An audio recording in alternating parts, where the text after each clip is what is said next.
కరుడు గట్టినటువంటి నేరస్తుడు పెరోల్ రావటం వెనక ఎన్ని కోట్ల రూపాయల లావాదేవీలు జరిగినాయో సిట్టింగ్ జడ్జితో, హైకోర్టు సిట్టింగ్ జడ్జితో విచారణ జరగాలని చెప్పి వైఎస్ఆర్ కాంగ్రెస్ పార్టీ డిమాండ్ చేస్తూ ఉంది.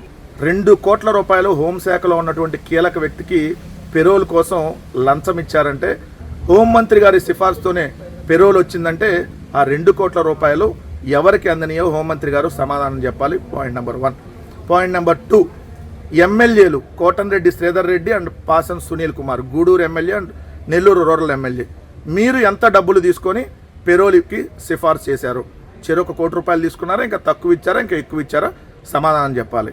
నెంబర్ 3, ఏదైతే 3 జిల్లాల్లో ఈ శ్రీకాంత్ అనేటటువంటి వ్యక్తి బయటకు వస్తే పెరోల్ మీద 3 జిల్లాల్లో హత్యలు జరిగేటటువంటి అవకాశం ఉందని చెప్పి, హత్యలు జరుగుతాయని చెప్పి సాక్షాత్తు 3 జిల్లాల ఎస్పీలు నివేదిక ఇచ్చిన పెరోల్ మీద ఇతను బయటకు తీసుకొని వచ్చారంటే ఎవరిని హత్య చేయించడానికి, ఎంతమందిని హత్యలు చేయించడానికి బయటకు తీసుకొని వచ్చారో ఖచ్చితంగా దీని మీద ఎంక్వైరీ జరగాలి.